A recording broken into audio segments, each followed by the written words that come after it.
Moi, enfin, beaucoup de personnes adorent Notion. Moi, je suis allergique à Notion. Je t'ai dit, j'ai 20% de ma boîte à donner à quelqu'un, est-ce que tu veux les prendre? Mais là, s'il y a des règles, ben écoute, la règle, c'est la règle. T'es mauvais joueur, c'est tout. Et nous, on veut pas de conflit, on veut que des mauvais joueurs.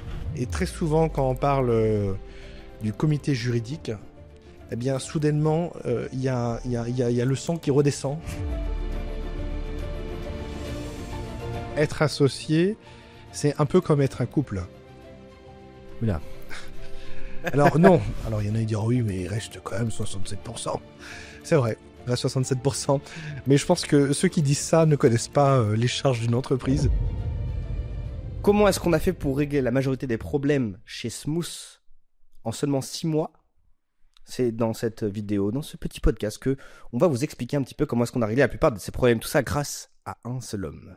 Cet homme, vous l'avez devant vous, en exclusivité sur la chaîne YouTube de Arthur Valton. Cet homme, c'est Alexandre Caillard. Aujourd'hui, on va un petit peu parler de son parcours et surtout, qu'est-ce qu'il fait chez Smooth, qu'est-ce qu'il a fait, qu'est-ce qu'il est en train de faire et qu'est-ce qu'il va faire.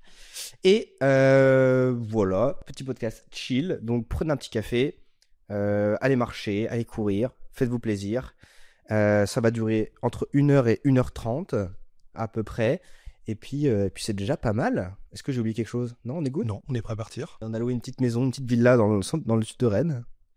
On est chill avec l'équipe qui sont derrière là et qui nous écoutent. Donc voilà. Alors commençons rapidement. Donc bienvenue dans ce premier épisode de je ne sais pas quelle série, parce que ça se trouve c'est pas une série, c'est juste un hors-série. Voilà. Alexandre. Bonjour Arthur. Présente-toi rapidement, n'hésite pas à parler fort. Et puis on t'écoute. Qui es-tu? Eh bien, qui je suis, on va dire, la personne qu'on voit le moins chez Smooth, mais qu'on entend peut-être le plus pour l'équipe de Smooth. En quelques mots, c'est un peu ça. Qui je suis de manière générale, j'ai un parcours qui est vraiment un peu particulier, un parcours qui fait des vagabonds dans tous les sens, c'est-à-dire que j'ai autant passé par la partie commerciale, autant passé par la partie direction de campagne pour des campagnes législatives ou bien pour des européennes, et également je suis passé par la direction d'opération dans un grand groupe français. Et ce qui aujourd'hui m'amène chez Smooth. On se connaît depuis un petit moment, faut le dire. On était en train de le regarder la dernière fois, c'était depuis le 21 janvier 2021 qu'on se connaît, ouais. Plus ou moins. Et on a mis à peu près 4 ans avant de finalement travailler ensemble. Donc on a maturé notre amitié avant toute chose. Et après on s'est retrouvés ici. Comme quoi, il faut bien réfléchir avant de trouver le bon associé. C'est ça. Donc tu as eu beaucoup de casquettes dans beaucoup de boîtes. Tu as été manager au KFC. Oui, alors c'est vrai. Alors, je l'ai fait 1 mois et demi. Un mois et demi. Je ne savais pas quoi faire. Et donc, je suis allé dans l'entreprise. Enfin, j'ai un ami qui est gérant de 3 KFC et il m'a proposé. J'y suis allé et j'ai très vite compris que je ne voulais pas être là et que ma place n'était pas là. Sinon, je pense que j'aurais trouvé une nouvelle place dans un asile. Ah oui, carrément. Ah oui, non, on devient fou là-dedans. Ok. Bon, l'idée de cet épisode, comme je te l'ai dit, c'est d'expliquer un petit peu comment est-ce que t'es arrivé dans cette agence il y a 6 mois, où c'était un petit peu le chaos, et comment est-ce que tu as commencé à rétablir l'ordre dans ça. Déjà, j'aimerais bien savoir comment est-ce que tu t'es senti quand tu es arrivé et quand tu as découvert dans ces 6 derniers mois-là un petit peu toutes les choses qui allaient pas et qui allaient, etc. J'aimerais bien voir ton petit ressenti là-dessus. En fait, déjà, j'ai un peu triché. J'ai un peu triché parce que je connaissais déjà la boîte. C'est-à-dire que moi, on va dire que j'ai connu Arthur Valton avec la micro-entreprise. Arthur Valton qui passe un niveau au-dessus avec la SAS. Donc, on avait déjà échangé sur des problématiques. Donc, je m'attendais à retrouver certaines problématiques. Et puis après, quand je suis arrivé le 1er mars, il s'avère qu'il y avait tout à gagner. Donc, même si je faisais des conneries, ce n'est pas grave parce qu'il y avait encore tout à gagner. Donc, du coup, on pouvait que aller de l'avant. Et après, est-ce que j'étais serein? Pas forcément, parce qu'effectivement, des fois, on a beau mettre plein de méthodologies, mais si il n'y a pas la volonté, et c'est comme toi, tu le dis assez souvent, tu me dis, va faire du sport, viens avec moi à la salle, et j'ai pas la volonté de le faire. Mais je pourrais y aller, mais j'ai pas la volonté de le faire, donc c'est exactement la même chose. Ça se trouve, je peux rencontrer des gens, ou te rencontrer, et me dire, et avoir une réponse qui me dit, non, j'ai pas envie de le faire, j'ai pas envie de me prendre la tête sur ces sujets. Donc effectivement, ça c'est des difficultés que j'appréhendais, qui pouvaient arriver, hein. parce qu'effectivement, se retrouver face à des process, des fois, c'est un peu compliqué. Mais c'est ça, parce que tu étais un petit peu un magicien qui est venu nous donner quelques petits process pour faire un petit peu l'état des lieux avant que tu arrives. On avait fait une première année à peu près de 100 000 euros de chiffre d'affaires, ce qui est correct pour une première année. On aurait pu faire bien mieux. Et il y avait pas mal de clients en cours. Toujours des clients d'ailleurs qu'on avait de l'année dernière qui sont toujours pas terminés. Donc on a quand même pas mal de clients en cours, peu de process, peu d'organisation. Juste on avait des clients, on les réglait comme on pouvait. On était toujours derrière eux à fond pour qu'il y ait la satisfaction au top. Mais c'était un peu chaotique. Du coup, qu'est-ce que c'était un petit peu la première chose que tu as faite quand tu es arrivé dans Smooth? Alors la première chose, effectivement, ça a été vraiment essayer de donner une vision. Enfin, déjà de comprendre le cap, vérifier si le cap il va au bon endroit. Et puis après, une fois qu'on a une idée du cap, c'est vraiment donner la vision de tous les premiers travaux, on va dire, à faire. Et déjà, c'était déjà de mettre des outils. Parce que en réalité, il n'y en avait pas. Il y en avait quelques-uns. Il y en avait quelques-uns, mais il n'y avait pas d'outils de gestion. C'est-à-dire que tous les outils qui sont liés, on va dire, à la discipline de l'entreprise étaient présents. Ça, il n'y a pas de doute. Maintenant, sur la gestion, c'est un peu plus... Il n'y avait pas, très sincèrement. Aujourd'hui, il y avait Notion. Enfin, beaucoup de personnes adorent Notion. Moi, je suis allergique à Notion. Je suis désolé, hein, je vais peut-être froisser quelques personnes, mais effectivement, pour moi, Notion, c'est pas un outil qui permet de vraiment piloter une équipe. Et puis surtout, c'est pas quelque chose qui permet de s'agrandir très rapidement. Je suis d'accord. Et du coup, on est parti sur Asana, où on est assez content. Effectivement. Et j'en ai d'ailleurs oublié la question initiale, qui était... Qu'est-ce que tu as fait quand tu es arrivé chez Smooth? Donc, ce que j'ai fait finalement, donc, c'est déjà simplement regarder comment ça fonctionne, aussi comprendre la vision, parce qu'effectivement, bien qu'il y a un cap, une vision qui est présente et qu'on souhaite la changer, eh bien, il y en a une et donc faut la comprendre, parce que effectivement, tout n'est pas mauvais. Au contraire, il y a plein de choses à récupérer. Et donc là, ça a été effectivement de rejoindre cette vision et de lui donner de la force. Donc effectivement, ça passe par la mise en place d'un système de chat avec Slack. Ça passe par la mise en place d'un système de suite de projet avec Asana. Et on n'a pas mis énormément d'outils en place, mais le si peu a permis de piloter énormément de choses. Donc, si on récapitule, les 6 derniers mois-là, t'es arrivé, t'as beaucoup regardé, t'as regardé les outils. On a principalement géré la partie délivrabilité de l'offre, enfin gestion de la délivrabilité des produits et de l'offre. On a mis en place du coup la communication avec le client, parce qu'avant on était sur WhatsApp et on faisait un petit peu à la one again. On a encore un peu sur WhatsApp. On a encore un peu sur WhatsApp. Et donc l'idée c'est de passer à 100% par mail ou call ou réunion, pour que tout soit bien enregistré. Et c'est un petit peu tout, hein. Tu parles de WhatsApp, tu parles de mail, on parle également d'appels. Mais effectivement, en fait, ce qui est arrivé aussi, c'est effectivement la trace. La trace dans le sens où les appels sont devenus enregistrés, où les mails ils sont venus aussi préciser certains éléments, des documents aussi qui attestent le discours finalement, enfin la position de Smooth et la position du client, au travers des premières offres commerciales qui sont beaucoup plus enrichies. Donc effectivement, tous ces éléments, en fait, on est venu aussi apporter de l'historique. Oui, parce que c'est ça. Et là où moi je veux rebondir, c'est les offres commerciales. C'est-à-dire que... Attends, parle-nous un petit peu de la contractualisation des sujets chez Smooth. Parce que en vrai, on a les bases.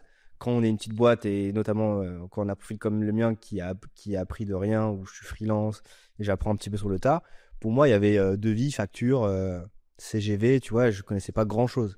Toi, t'es arrivé, tu m'as rajouté 5 documents. Donc, vas-y, parle-nous un petit peu de ça, parce que les gens n'en parlent pas. Et je pense que c'est important. C'est vrai. En fait, ce qui se passe, c'est que très souvent, dans la contractualisation, la difficulté, c'est le discours. Le discours dans le sens où effectivement on va dire énormément de choses, on va parler d'énormément d'éléments, de détails de l'offre et ainsi de suite, mais finalement et à la fin de ces appels on dit oui je vais t'envoyer un récapitulatif, mais en fait on envoie peut-être même pas 5% de ce qu'on a dit. Et donc finalement j'avais remarqué quelque chose de très sympathique la dernière fois avec mon assureur, il m'a envoyé ce qu'on appelle une fiche DIP. Et cette fiche, elle consiste à rassembler tout ce que contient mon assurance.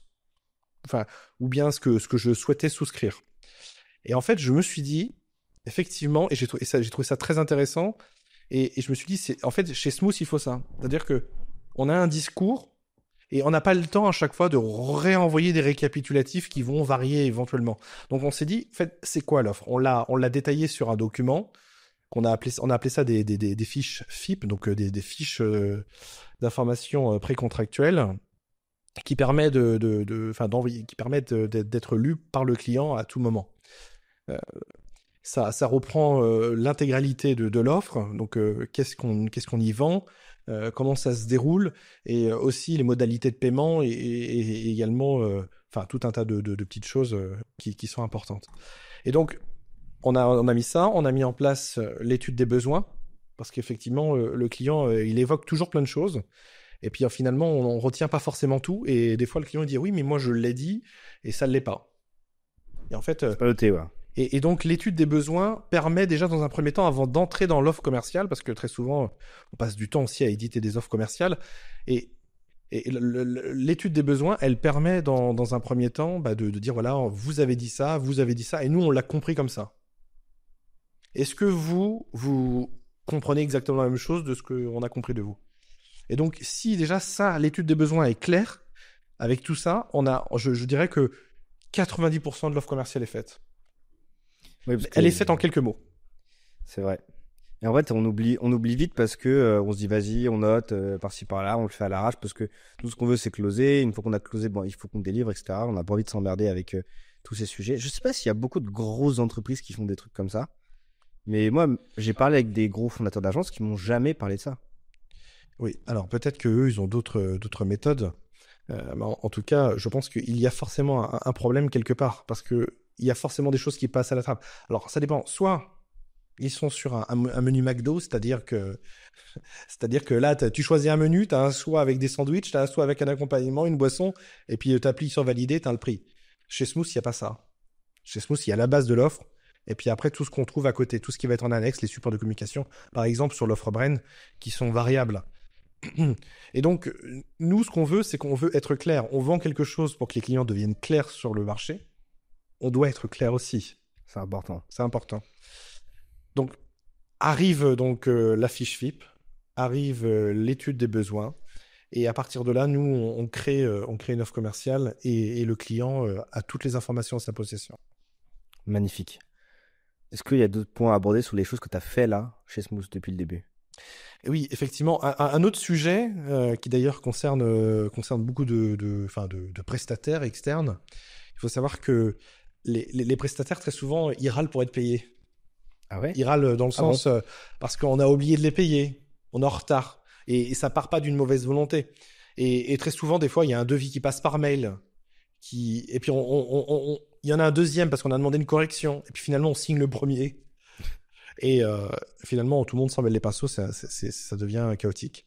Et donc, ce qu'on a mis en place, grâce à Asana, on a mis un système où chaque prestataire chez nous, chez Smooth, ont accès, donc ils passent par une intégration, puis après, ils ont accès à cet élément, ils déposent leur devis, ce qui nous permet, nous, de l'analyser, de le refuser ou de le valider directement, et dès que c'est validé ou dès que c'est refusé, eh bien, il y a un processus qui s'enclenche, et qui trie automatiquement le sujet. Donc, c'est-à-dire que si on a validé le devis, c'est clôturé, on a validé, et le prestataire reçoit un mail pour dire on a validé votre devis, et tout est bon.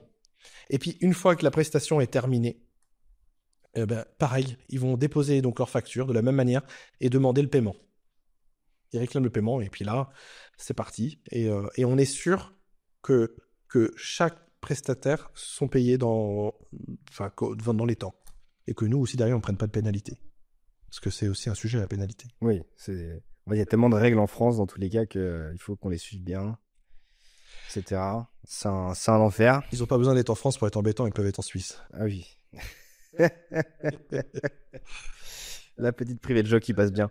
Ok, je veux aussi appuyer sur un point, c'est que moi, ça me fait plaisir que tu sois là. Parce que j'aime bien dire quand je te présente que c'est un peu overkill de t'avoir. Ah oui, carrément. Ouais, parce que t'as bossé dans des grands groupes, t'as géré des dizaines de personnes, t'as managé des gros profils d'ingénieurs, etc. Donc c'est marrant. Tu te retrouves avec des petits freelances Non, avec moins de 10 ans d'expérience. Non, mais c'est surtout le challenge. En fait, ce qui est intéressant, c'est qu'il y a un vrai challenge. Et moi, si je suis pas challengé moi-même, s'il n'y a pas des éléments qui vont faire qu'il y a un objectif à aller chercher, bah, ça ne m'intéresse pas. Et en fait, d'ailleurs, où j'étais juste avant, qui est un gros groupe qui fait 1,8 milliard de chiffre d'affaires, bah, en fait, il était temps pour moi de partir parce qu'en fait, ça ne bougeait pas. On était en vitesse tortue. On était en vitesse tortue et puis surtout, fallait jamais avancer. On avait une directrice des opérations qui préférait servir le café plutôt que de réfléchir à des vrais sujets. Et là, à un moment donné, quand tu as la directrice des opérations qui sert le café, à un moment donné, ça veut dire qu'il y a un vrai problème. Oui, elle est Et plutôt à c'est ça. subir son job ou à le... Oui, c'est là, Elle est planquée, quoi. elle bouffait 2 paquets de clopes au moins par jour.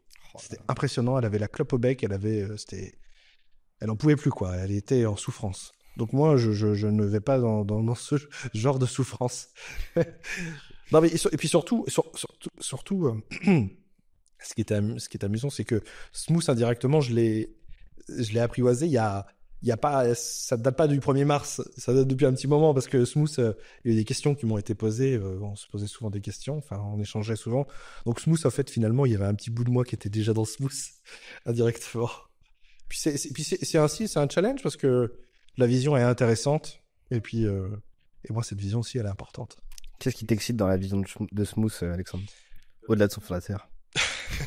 Bah là il y a plus rien. Non mais c'est surtout le côté très libre, c'est-à-dire que on est capable de se faire une réunion, bon, pas à 5h du matin parce qu'on ne te trouve pas, mais on peut faire une réunion tard le soir. On pourrait. Mais on pourrait faire une réunion tard le soir. Enfin, on est vraiment, enfin, c'est très flexible. Et puis surtout, il y a plein de profils qui arrivent très souvent. Et ça, c'est intéressant. Il y a tout le temps, c'est rempli de diversité, de profils, de compétences. Ça défile tout le temps. Et donc ça, c'est assez intéressant. Au mois de juillet, on avait fait une semaine ensemble. On a énormément avancé. Et là, on se retrouve un mois après, pratiquement aux mêmes dates. Et on est là. Et ça va encore avancer. D'ailleurs, cette semaine-là, c'est le déclenchement de la partie commerciale de 6 mois de travaux encore chez Smooth pour perfectionner, on va dire, la partie commerciale. Et alors pour remettre dans le contexte, donc chez Smooth, on a une offre où on vient découper en fait en deux. Donc il y a la partie consulting en stratégie de marque où on échange beaucoup avec le client, avec les équipes en interne, etc. pour travailler la vision et essayer de centraliser tout ça autour d'un seul document qui est un brand book pour travailler le positionnement de l'entreprise. Et après, on vient mettre tout ça en couleur. Et donc ça fait du logo, ça fait de la charte graphique, ça fait du support de communication, ça fait du site web.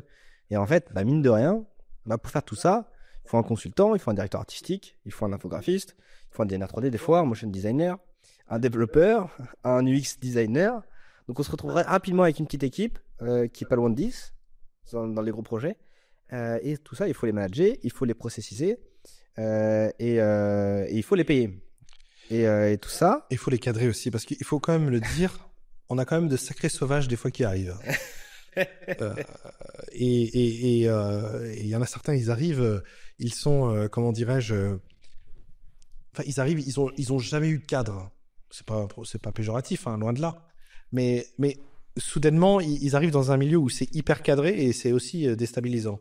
Et puis aussi, surtout, au-delà du cadre, il y a l'aspect juridique. Et des fois, on a des cas où ces gens, du coup, ne pensent pas à ce qui peut se passer. Ils ne pensent pas au client, par exemple, en publiant des informations, typiquement, avant que le client l'ait lui-même publié sur son portfolio. Alors, ça part d'une bonne intention, c'est-à-dire ça veut mettre en valeur son travail, très bien, mais derrière, il y a un risque judiciaire qui est très élevé déjà, rien que pour nous, mais aussi pour notre client. Et donc ça, c'est important et ça, le cadre, c'est une très grosse partie. C'est vrai que c'est important, et pour les petites agences qui, en généralement, ils ont moins de 5 ans, c'est toujours très... ouais, t'appelles le prestat, tu dis, bon, vas-y, tu me fais la décharge graphique pour dans 3 jours, et voilà. Il n'y a pas trop d'agenda qui est créé, il n'y a pas trop de notes qui sont prises, etc. Et ça, c'était notre cas avant, il y a encore 2 mois. Maintenant, c'est plus le cas, tout est tracé, tout est noté, tout est inscrit. Donc, c'est agréable, on se sent plus libéré, entre guillemets. Il y a juste ouais. Moi, en tout cas, ça m'a enlevé un poids. C'est-à-dire que, bon, déjà, t'as repris la gestion des projets. Enfin, pas tous, presque. Mais la plupart. Déjà, donc moi, je suis plus là à me dire, ok, quel client je dois le prévenir, de machin, de bidule. Non, ça, j'ai plus à gérer. Je peux enfin gérer le développement commercial, la communication, la création de contenu, etc. Et me concentrer là-dessus, même s'il y en a encore un petit peu. Mais quand j'aurai plus rien à gérer sur la partie gestion de projet, ça va me faire tellement du bien. Je vais pouvoir vraiment me mettre à 100% dans la création de contenu et l'acquisition de nouveaux clients. Et là, on va aller chercher des vrais chiffres. Donc franchement, content qu'on l'ait au bout de 2 ans, qu'on ait cette partie-là validée. Et je pense que ça, c'est un petit peu le truc qui va nous faire casser tous nos plafonds de verre, quoi. Donc, effectivement. Et d'ailleurs, ce qui fait que la gestion de projet devient facile, c'est... On parlait de clarté dès le début tout à l'heure, avec l'étude des besoins, avec la fiche d'information précontractuelle et l'offre commerciale. Si tout est clair dès le départ, tout sera facile à la suite. La seule chose qui peut être compliquée, c'est le client. Et ça, après, c'est un autre sujet. On a eu quelques petits soucis avec quelques petits clients. Alors, c'est pas des gros soucis. On a eu des petits clients qui étaient un peu mécontents, etc. Comment on gère un client pas content, Alexandre? Ça me fait rire parce que c'est un peu ma tasse de thé. Non, à vrai dire, en fait, il faut rappeler un élément important, en l'occurrence qui est lié à ta discipline, c'est que créer une identité, enfin, c'est pas rien, c'est comme si demain je disais je veux une nouvelle identité, je veux m'appeler autrement, et ainsi de suite. Et c'est pas un choix anodin, c'est pas rien. Et moi j'ai été avant tout un client aussi. Oui, tu te souviens. Et moi j'étais très précis, j'étais sur le petit pixel, c'est-à-dire j'ai Arthur là, il y a un pixel qui va pas là. Mais c'était pas pour te faire chier. Non, je sais bien. Mais c'est parce que ce pixel c'était le seul que je voyais. Il y en avait 1 million sur l'écran, mais il y avait que celui-ci que je pouvais voir. Parce que très souvent, il y a une difficulté pour le client d'exprimer encore une fois de plus son besoin. De dire, je veux comme ça, je veux cette couleur, je veux ceci. Et très souvent, certains clients vont s'énerver parce qu'ils n'arrivent pas à s'exprimer. Et après, bah, du coup, c'est une boule de nerfs, c'est une boule de feu qu'on reçoit. Et ils se défoulent sur nous, alors qu'on n'est pas forcément responsable de tout ça. Et qu'est-ce qui se passe pour calmer un client? Alors, il y a plusieurs étapes. La première déjà, c'est d'éviter de parler, d'échanger en direct, parce que très souvent les gens, en fait, ils ne prennent pas, enfin les clients ne prennent pas le temps, ou des fois les émotions dépassent, on va dire, la situation, et donc ils ne prennent plus le temps de réfléchir à ce qu'ils vont dire. Donc très souvent, moi je dis stop, on arrête, et on passe par mail. Alors on avait le cas avant par WhatsApp, et le WhatsApp c'est un peu comme se parler en face à face, c'est-à-dire c'est du message direct, c'est-à-dire les gens ils tapent leur message, ils appuient sur la touche entrée et ils ont dit leur connerie. Ils sont contents, ils sont énervés, ils ont tout ce qu'ils veulent, mais ça va pas. Et que le mail, eh bien c'est différent parce que le mail, les gens, les clients prennent le temps de rédiger leur message. Ils vont peut-être écrire une phrase pas sympathique, et ils vont l'effacer, ils vont la reformuler parce qu'ils vont prendre le temps de l'écrire ce mail. Et il y a ce qu'on appelle cette espèce de recul avant de parler. Et déjà, rien que ça, pour commencer, ça calme. Ça calme déjà un conflit. Après, il y en a quand même certains qui dépassent encore un autre niveau. Mais, et puis après, à un moment donné, très souvent, le client se met dans une mauvaise posture. Cette posture qui permet de parfois engager le milieu judiciaire. Et très souvent, quand on parle du comité juridique, eh bien, soudainement, il y a le sang qui redescend. C'est-à-dire tout le sang qu'on avait dans le cerveau se glace et reprend sa place naturelle. Et ça permet de donner un coup de souffle à ce client et de reprendre son côté sérieux. Et à partir de là, rien que ça déjà, ça calme une plus grosse partie du conflit. Moi, ce qu'il faut pas oublier de préciser, c'est que l'idée, c'est pas de se battre contre eux. C'est ça. On n'a pas d'ego. On essaie de régler la situation de manière objective pour que tout le monde soit content à la fin et pas de faire du 1v1, quoi. Chez Smooth, on a dû déclencher 2 fois l'avertissement du comité juridique Oui. sur ces quelques clients. Et ça a tout de suite produit son effet. C'est-à-dire que les gens se sont dit, bon, et là, effectivement, on atteint un certain niveau de conneries.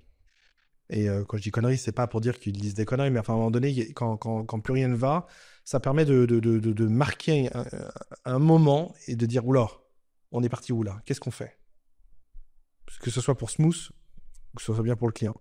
Et donc, il y a une prise, il y a du recul qui s'installe et ça va beaucoup mieux. Le mail, j'insiste sur le mail parce que WhatsApp, par exemple, typiquement, vous voyez le message. Vous n'êtes pas obligé d'y répondre, mais les gens attendent vraiment une réponse instantanée parce qu'on est sur une messagerie instantanée. Qu'un mail, on n'est pas obligé d'y répondre, on peut mettre 72 heures pour y répondre. Ou même une semaine, ça pose pas de problème. Et les gens ne vont pas râler. Par contre, si c'est par WhatsApp, c'est pas possible. Vous devez répondre dans l'heure, dans la minute. Et ça, c'est un bon point. Les gens qui vont peut-être regarder ça, qui sont un petit peu plus avancés dans l'entrepreneuriat, ils vont dire bah merci. Merci. On sait comment gérer sur le sujet. Ça peut paraître bateau, hein, en vrai, hein, tout ce qu'on a évoqué depuis le début, là, depuis ces 20 premières minutes. Mais je pense que c'est le b.a.-ba de chaque boîte. Nous, c'est la première fois, en tout cas moi, c'est la première fois que je le rencontre dans une entreprise, vu que c'est la mienne, et que j'ai pas eu la chance de le voir avant. Et le fait de le faire avec toi, ce qui est bien, c'est que du coup, tu as ma vision très, on va dire, pure de la chose, dans le sens, j'ai jamais rencontré ça autre part. Donc, je peux t'apporter des réflexions qui sont intéressantes sur le sujet. Là où toi, tu as l'habitude de voir des process déjà préfaits ou déjà des templates ou des références qui existent déjà. Donc, je trouve qu'on a un bel équilibre de ce côté-là qui me plaît bien. Un détail sur le conflit qui est important. Oui, je sais que tu adores les conflits. Non, c'est pas que j'adore les conflits. J'adore les régler. J'adore les régler, c'est la différence. Parce qu'il y a le créateur, mais il y a aussi celui qui va résoudre. Moi, je crée les conflits, tu les résous. C'est ça. Bon, chacun sa part du gâteau. Mais ce qui permet aussi de résoudre les conflits, c'est quand on a une offre commerciale qui est précise. Quand on a des conditions générales de vente qui sont claires. À un moment donné, c'est très simple. Le client a un problème. OK, on ouvre, article untel, on lit. Qu'est-ce qu'il dit cet article? Qu'est-ce qu'on a écrit?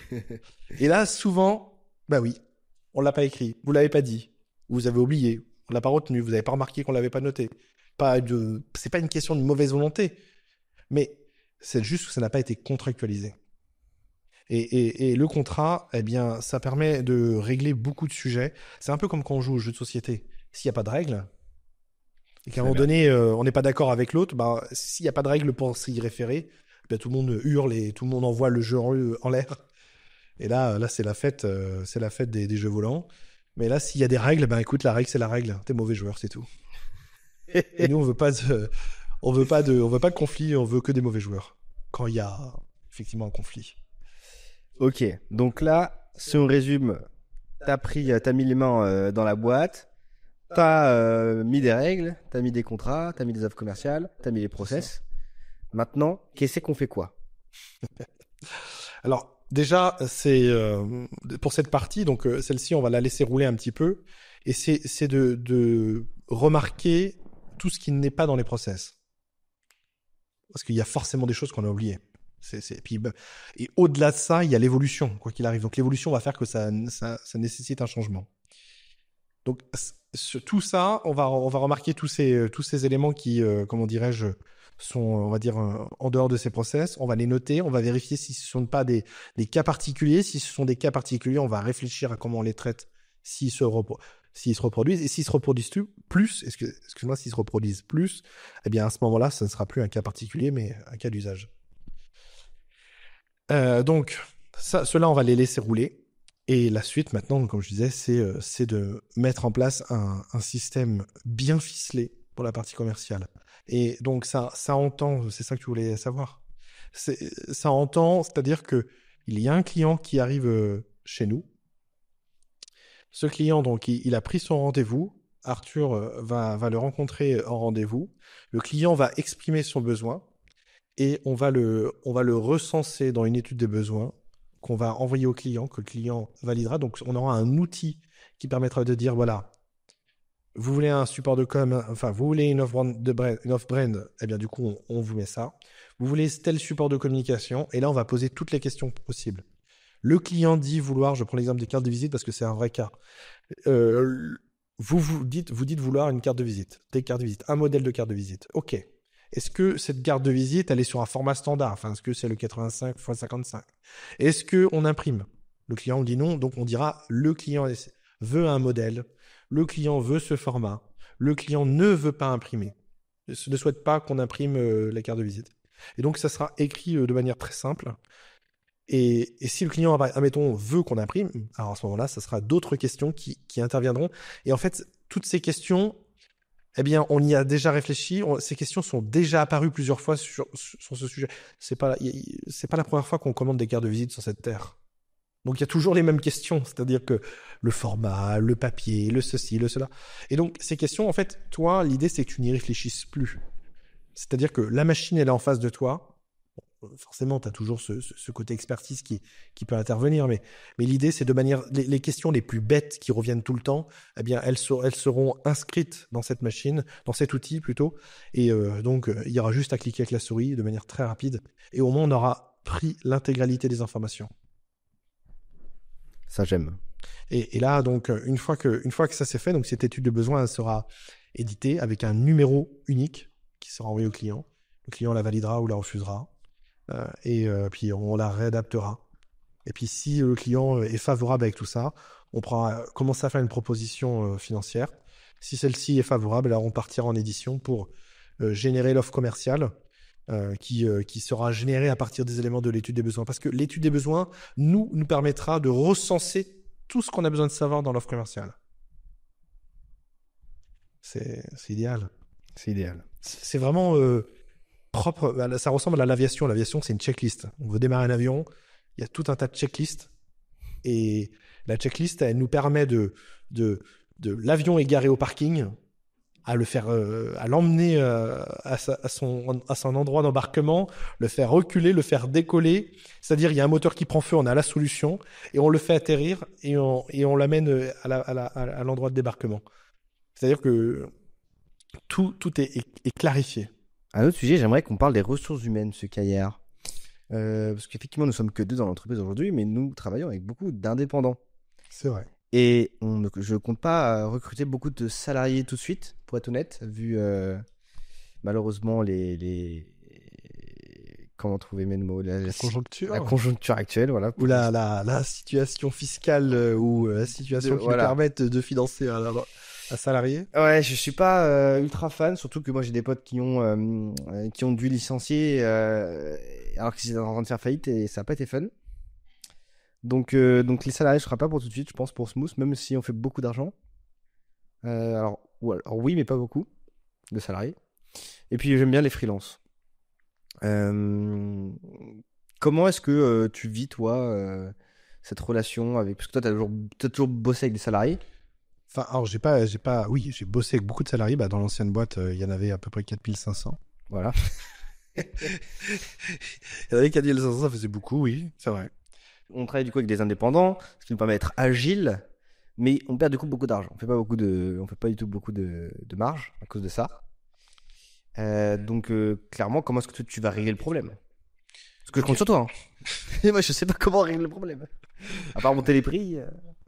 Effectivement.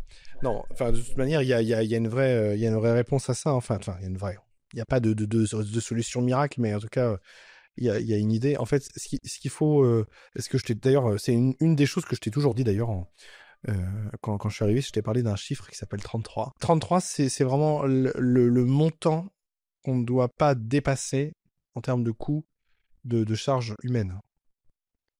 C'est-à-dire que si on dépasse celle-ci, là derrière, on est vraiment plus rentable. Alors il y en a qui disent oui, mais il reste quand même 67%. C'est vrai, il reste 67%. Mais je pense que ceux qui disent ça ne connaissent pas les charges d'une entreprise ou ne connaissent pas tout ce qui est annexe, on va dire, à la ressource humaine. Et donc déjà, si on arrive à tenir ce cap, déjà aujourd'hui, on n'est pas mauvais non plus. Mais l'idée, c'est de continuer, trouver des méthodes. Aujourd'hui, on travaille avec quelques personnes où on vient donner un fixe par mois, un certain nombre d'heures aussi allouées. Et ça, déjà, ça permet de réduire aussi les coûts de ressources humaines. Je sais pas, tu l'as remarqué sur certains projets en l'occurrence. Bah ouais. Ouais. Du coup, ces freelances-là, on les gère avec Slack, avec Asana. Bon, on n'a pas encore tous les freelances dans Asana. Enfin, je pense que 99,9% y sont. Ils sont dedans, mais ils sont pas encore dans les projets. Oui, alors ils sont pas encore dans les projets, c'est vrai, parce que les process, la dernière version des process est arrivée il y a une semaine. Enfin, alors, ils sont présents depuis un mois, les derniers process. La dernière version datait d'un mois. Enfin, l'avant-dernière aujourd'hui datait d'un mois et la dernière date il y a une semaine. C'est-à-dire qu'il y avait quelques petits bugs au niveau de la chronologie qui ne se faisaient pas correctement, donc j'ai réussi à résoudre ce petit bug. Bon, mais à partir de maintenant, enfin, depuis une semaine ou même, on va dire un mois, les freelances intègrent les projets. Intègrent directement les projets, donc ils vont rejoindre petit à petit. On a surtout remis les anciens projets sur ces nouveaux process, donc il a fallu on va dire supprimer les anciennes étapes parce qu'elles avaient déjà été faites et donc il a fallu repasser sur tous ces process pour les mettre sur Asana, quoi. Et c'est ça, et maintenant on a une magnifique frise chronologique. Comment ça s'appelle déjà? Oui, on peut dire frise chronologique. Oui, mais il y a un autre terme qui est je sais plus, c'est un style de frise bien précis que tu m'avais montré là. La chronologie, ils appellent ça comme ça. Je sais plus, mais tu m'avais montré sur Monday la première fois il y a genre 3-4 ans. Tu m'as montré sur Monday, tu sais, où en fait quand on décale une tâche, toutes les tâches. Ah, les dépendances. Ouais, avec les dépendances. Oui. Ah oui, je sais plus comment ça s'appelle cette vue, mais enfin bref. Et donc ça c'est très agréable d'avoir ça. Et ce qui est bien avec ça, c'est qu'on peut mesurer du coup qui va travailler combien de temps sur quel projet et quand est-ce que le projet va se terminer à peu près. Oui. Alors ça, c'était une question je me souviens, il y avait une question qui revenait, c'est quand est-ce que je démarre? Parce qu'effectivement, sur des projets où il y a plusieurs intervenants, tu parlais tout à l'heure qu'on pouvait avoir jusqu'à une dizaine de personnes. Et en fait, sur ces dizaines de personnes, à un moment donné, il y a des personnes qui doivent intervenir. Elles interviennent en plein milieu du projet, elles ne savent pas quand. Et c'est vrai que des fois, c'est un peu difficile de dire sur le moment, sur un coup de fil, d'ailleurs, je commence quand ce projet?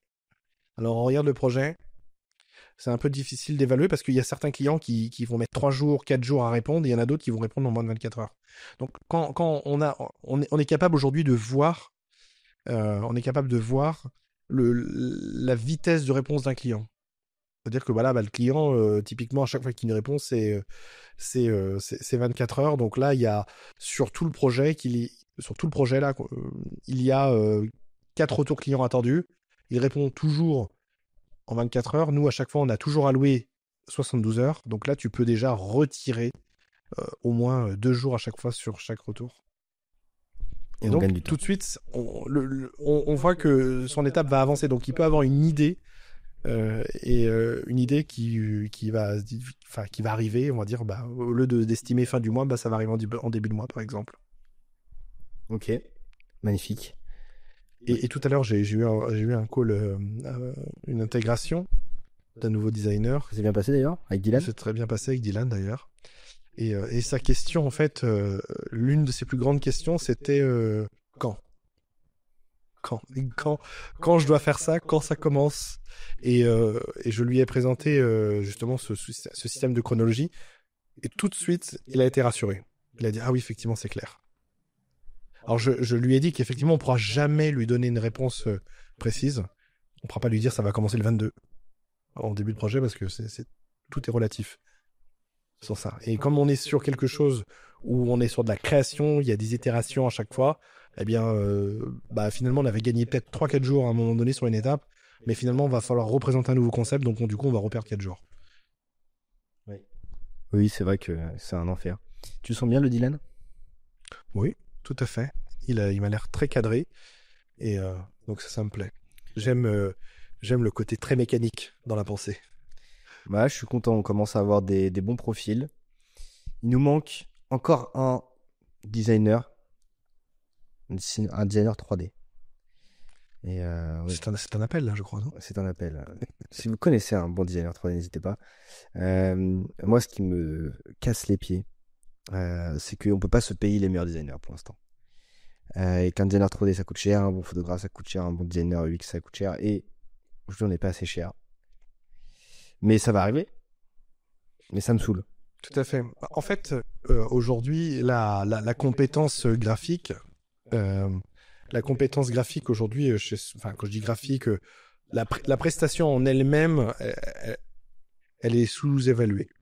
On a eu un client la dernière fois qui nous a dit, nous, on a fait plusieurs devis, et il y avait 60 000 euros d'écart entre votre offre et toutes celles qu'on a vues. C'était qui?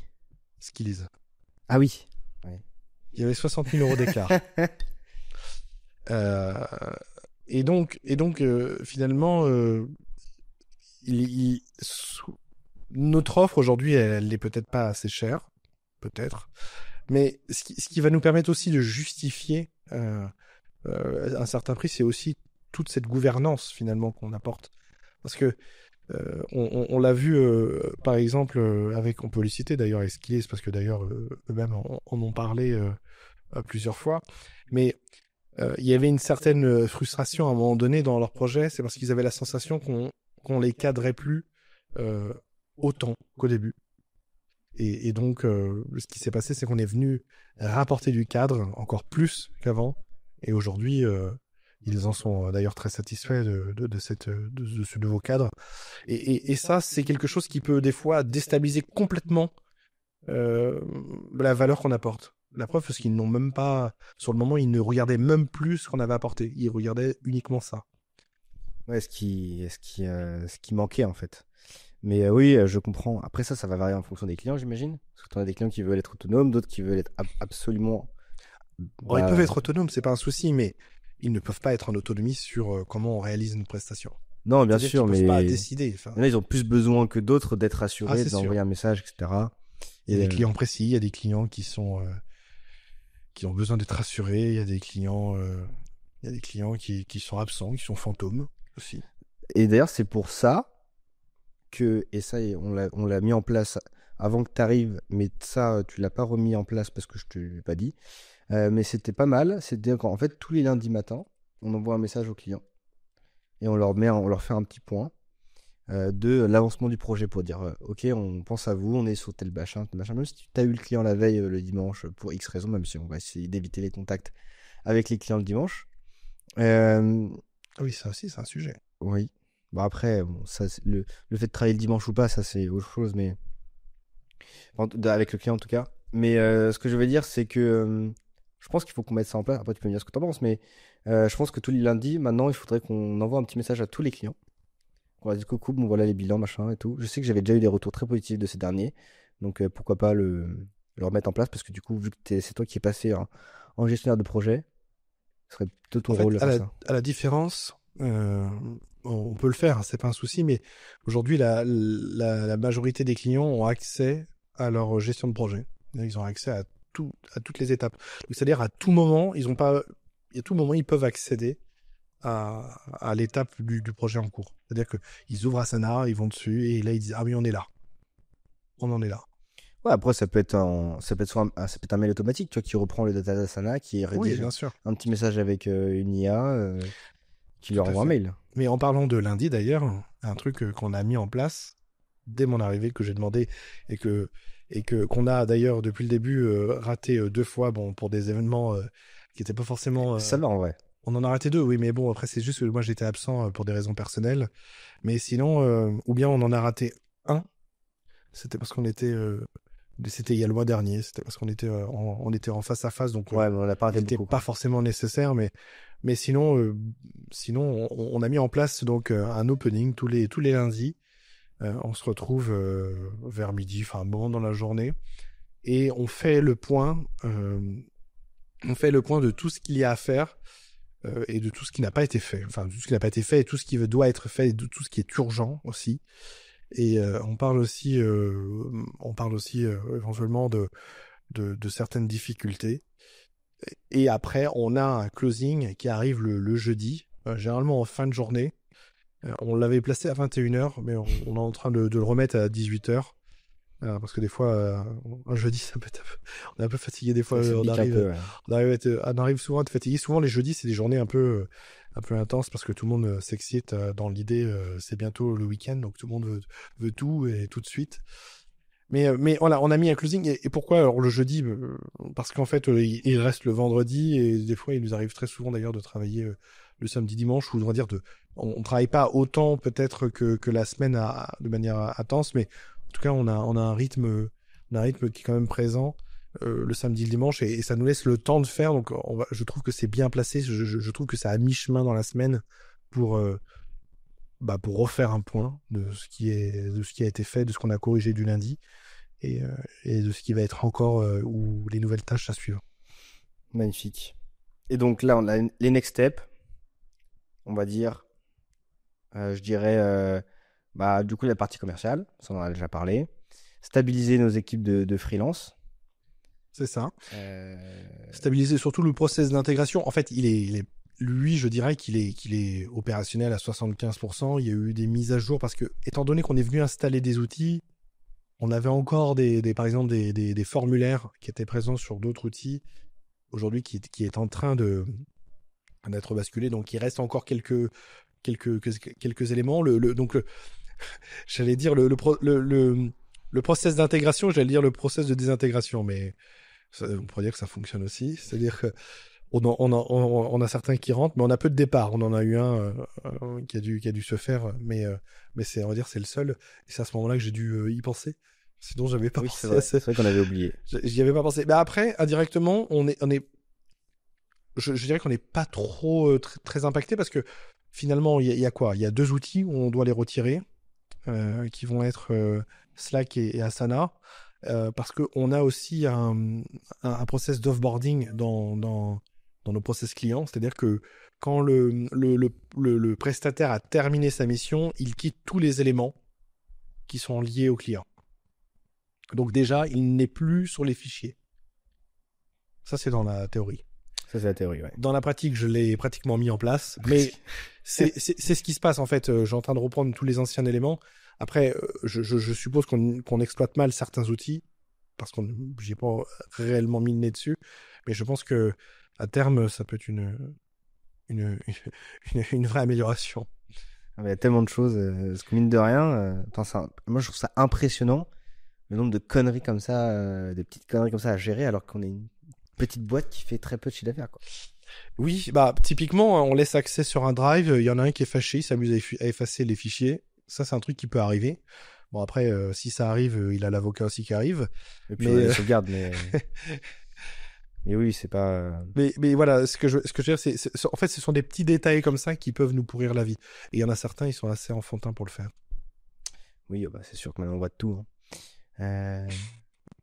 Monsieur Caillard, question, est-ce que vous êtes content d'avoir pris cette décision Alors, avant de ça, quand je suis venu te voir, là, il y a 8 mois, je t'ai dit, j'ai 20% de ma boîte à donner à quelqu'un, est-ce que tu veux les prendre? Comment t'as réagi? Comment j'ai réagi? J'ai réagi, on va dire, très mécanique. Je t'ai répondu. Je t'ai dit d'ailleurs, je vais revenir vers toi pour que tu me donnes tout un tas d'informations. Parce que nous, j'allais dire, quand on souscrit un prêt, le banquier nous dit, écoutez, est-ce que vous êtes en bonne santé? Et moi, je veux juste de l'argent. Est-ce que vous avez des maladies, monsieur? Est-ce que vous avez ceci? Est-ce que vous avez cela? Bon, vous êtes un peu gros, alors on va mettre une assurance. C'est un peu ça. Bien là, c'est exactement la même chose. C'est exactement la même chose que j'ai demandé. En gros, je voulais vraiment connaître l'état de santé de Smooth dans toute sa splendeur, hein, sur tous les éléments. Qu'est-ce qu'il en était? Est-ce qu'il y avait quelque chose qui était caché derrière? Donc, je t'ai demandé de me faire un état des lieux et aussi de venir, de venir mettre mon nez dedans pour voir s'il n'y avait pas de choses étranges ou est-ce qu'il y avait un os dans le boudin ou pas. Donc, donc voilà. Puis finalement, bon, il n'y a pas d'os, visiblement. C'est bon. Le boudin est bon. Mais enfin voilà, en gros, c'est un peu ça. Mais c'est vrai que c'est toujours un peu étrange parce qu'on se dit pourquoi tu as 20% soudainement. Et puis, qu'est-ce qu'il attend qu'est-ce qu'il attend de moi? Pourquoi 20%? Où est passé l'autre? L'autre qui avait, l'autre associé qui avait, comment dirais-je, les 20%? Pourquoi il quitte aussi? Il y a certainement une raison, ou pas. Enfin, il y a tout un tas de choses. Puis voilà, quoi. C'est toutes ces questions qui sont posées. D'ailleurs, où je t'ai relancé pas mal de fois. C'est ce qui a mis, parce que ça a mis vachement de temps entre le moment où tu m'en as parlé et le moment où on est passé à cette fameuse signature. Je pense qu'il y a eu peut-être 4 mois entre les deux. Ouais, après, je t'en ai parlé au début comme une idée. Je me rappelle, je t'en ai parlé. J'avais proposé à d'autres personnes aussi, en même temps. Je crois que t'es la première personne à qui j'en ai parlé. D'ailleurs, une question qui peut te revenir, mais pourquoi moi? Ou pourquoi d'autres et pas d'autres? Parce que tu as dit, tu as parlé à d'autres personnes, mais Oui. quels ont été tes critères finalement pour me choisir ou choisir les autres? Faut parler dans le micro. Oui, je réfléchis. En fait, moi, j'avais besoin de plusieurs profils. En fait, j'avais besoin d'un profil déjà qui est plutôt gestionnaire, dans le sens qui réfléchit avant de faire des choses. Parce qu'il faut que ça soit complémentaire. Si je me mets avec un fonceur comme moi, ça va être compliqué. Après, moi, je sais que je suis capable d'incarner ce profil si je me retrouve avec un mec qui fonce plus que moi. J'ai remarqué ça parce que quand je bosse sur d'autres projets, notamment le projet que je t'avais parlé qui s'appelle Power, là, j'ai l'impression que le CEO est assez fonceur et bah c'est marrant, mais peut-être c'est aussi grâce à toi, je me retrouve plus dans la posture avec lui de ouais, on se calme, on freine un peu, on regarde ce qu'on a noté, tac tac tac, ok, et on reprend ça et tu pars pas dans tous les sens. Donc c'est assez rigolo. Donc je voulais un profil gestionnaire déjà. Et un mec qui éviterait qui va me forcer un peu à éviter de partir dans tous les sens. Sinon, je voulais un autre profil technique, mais plutôt côté tech, dev, etc. Comme je l'avais avec Arthur, l'ancien associé, qui était pratique parce qu'on était complémentaires sur la délivrabilité, puisque vu qu'on était une petite structure, c'était pertinent que les fondateurs soient des techniciens, parce que comme ça, ils peuvent délivrer, on fait plus de marge, etc. Et puis j'ai pensé à toi parce que je crois que tu étais en transition pour aller dans le... T'étais pas encore dans le grand groupe quand je t'avais posé la question. Non, je sais pas encore. T'étais où déjà? C'était en novembre. Ça faisait tu m'en as parlé. Je sais, je quittais peut-être la direction de campagne. Oui, c'est ça. Donc t'étais vraiment en politique, quoi, à fond. Oui. T'étais à fond politique et Toujours autant d'ailleurs. oui, toujours autant. Mais vu que t'étais, oui, bref, t'étais à fond dedans et toujours autant. Mais voilà, je te l'avais proposé comme ça. Donc j'ai proposé différents profils et puis ça tombait bien. Et toi, t'avais pas dit non. T'avais dit ouais, pourquoi pas. Après, je t'avais pas senti très chaud la première fois que je te l'ai présenté. C'est pour ça que je suis allé voir d'autres personnes. Et puis quand tu m'as réitéré ton intérêt, bah écoute, j'ai dit let's go. Surtout qu'on s'entend bien. J'ai une certaine confiance aveugle en toi dans beaucoup de choses. Oula. Pas trop. Faut faire attention, pas trop, t'as raison. Sinon, ça peut vite partir en vrille. Mais non, et aussi parce que toi, t'as ton cabinet de conseil à côté aussi, avec ton associé. Mais bon, vu que vous avez automatisé tellement de choses, etc., et processé, etc., je me dis que tu allais avoir le temps. Et surtout, en fait, ça me donne envie. Tu vois, parce que vu que tu m'as beaucoup parlé de ton cabinet, d'automatisation, où tu appuies sur un bouton, il y a plein de trucs qui se passent, machin, le truc, ça envoie le truc. Mais j'adore les boutons, moi, j'adore appuyer dessus, ça fonctionne. C'est un peu comme dans les vaisseaux spatiaux, là. Ah, c'est ça. Et puis en plus, avec ton associé qui est un peu dans le même style. Donc je me suis dit, écoute. Lui, il est pire que moi, oui. Ouais, il est pire que toi. Mais, c'est psychiatrique à ce stade. Oui, après, lui, il est diagnostiqué. Mais bon, ça m'a donné envie. m'a donné envie. Et puis, j'ai envie de te dire, ça fait peut-être 3-4 ans qu'on a fait plein de petits projets, des designs. Oui, c'est vrai qu'on a fait des essais. Et mais jamais sérieusement, quoi. Et donc, bah écoute, franchement, moi, je suis content de t'avoir demandé.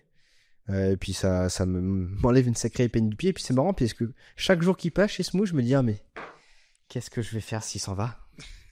Parce que, mine de rien, t'es en train de te rendre obligatoire. Comment on appelle ça dans Indispensable. indispensable. Enfin, indispensable. Je sais que si je me concentre, je vais capter ce que t'as fait. C'est tout l'intérêt d'ailleurs de ces opening closing. L'idée c'est C'est que je comprenne. non mais c'est surtout de communiquer. Parce que c'est en fait être associé, c'est un peu comme être un couple. Oula.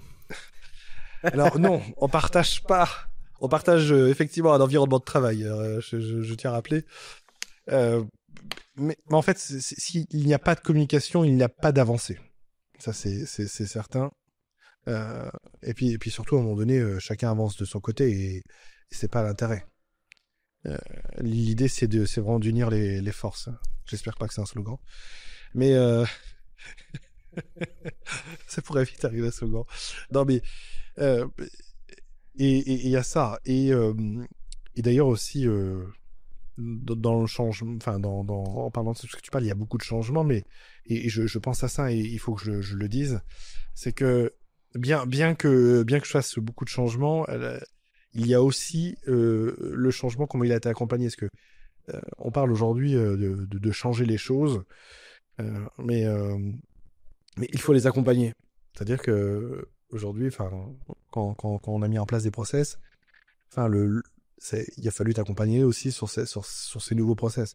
Et pour tout le monde d'ailleurs, hein, pour tout. On parle aujourd'hui, on parle beaucoup d'ailleurs d'accompagnement, d'accompagner le changement. Il y a une grande école là qui vient de lancer une formation dessus, qui dure une semaine, elle vaut 7 000 €. Donc, oui, et elle vaut ce qu'elle vaut, et c'est pas pour rien qu'elle vaut aussi cher. C'est parce qu'aujourd'hui, il y a des entreprises qui n'arrivent pas à changer. Et donc, ce qui se passe, c'est qu'avec avec Smooth et toi dans la communication, pour revenir, c'est qu'on a vraiment fait l'effort, chacun, de vraiment de lancer ce changement et de l'absorber, de l'accompagner avec tous, dans tout ce qu'on a pu faire. On l'a vraiment accompagné sur toutes les parties. C'est vrai.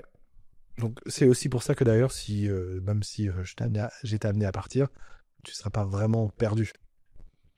Oui, puis tu partiras correctement. Oui, c'est l'idée. À part si on se gronde, on se dispute. Moi, ce que j'aime bien, c'est qu'on s'est pas encore, on s'est pas tapé dessus. J'allais dire pas encore, mais non, mais je pense qu'on le fera jamais. Non, j'ai déjà les nunchakus qui sont prévus pour ça. Non, plus sérieusement. Non, plus sérieusement, mais à vrai dire que, comme je le dis, en fait, on est constamment dans la communication. Un peu trop même. Non, pas assez. Non, à vrai dire, on est tout le temps dans la communication, c'est-à-dire que quand t'es pas content, tu raccroches.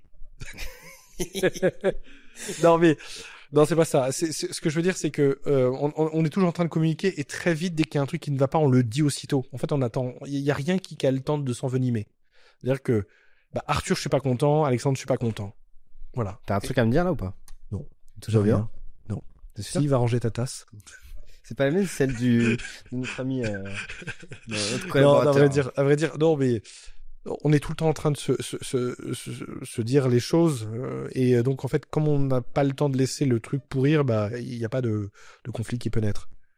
Et on avance vite. Et puis si jamais il y a un truc qui va pas et que ça ne matche pas, et bien du coup, on se retrouve et on fait un point et on se casse la gueule, après ça va. Non, pas du tout. On fait un point et on trouve une solution ou une méthode pour atteindre cet objectif, une première étape. Parce que des fois, Ouais, moi ce que j'aime bien, c'est qu'il y a une règle qu'on n'a même pas fixée, mais qui s'est faite très naturellement. C'est que dès que ça touche à notre expertise, l'autre ferme sa gueule. C'est-à-dire que moi, dès que tu me parles de process, je me tais, je n'ai rien à dire, je t'écoute un peu bêtement. Et dès que ça parle de design, de process, de visuel, etc., tu m'écoutes. C'est vrai. Après, effectivement, l'idée c'est d'être unis, mais l'idée c'est pas d'aller dicter la loi de l'expertise. C'est vrai que si moi j'allais marcher sur ton travail, ça c'est un peu plus compliqué. Bon, après, on se critique, mais ouais, c'est sûr que on gagne du temps, quoi. C'est-à-dire C'est que ça. moi, tu On- fais tes trucs, t'avances, moi, je fais les miens, on avance, ce qui nous fait aller beaucoup plus vite. Et c'est là où c'était pas le cas avec mon ancien associé avant. De manière factuelle, tu vois, et ben, il faisait beaucoup moins de choses que toi sur cette partie-là. Donc lui, il faisait des sites web, quoi, en fait. Il était juste technicien et c'était pas un associé, tu vois. C'est pour ça qu'aujourd'hui, il est freelance. Et c'est bien mieux comme ça et tout le monde est content. Oui, c'est sûr, c'est sûr. Effectivement, mais c'est vrai on ne se superpose pas, ça c'est certain. Donc ça, j'aime beaucoup. Euh, Comment est-ce que tu vois Smooth, là, dans moyen terme, là, dans les 3, 4, 5 prochaines années? C'est marrant parce que on a eu cet échange. Enfin, on a eu un élément comme ça où on a parlé des bureaux.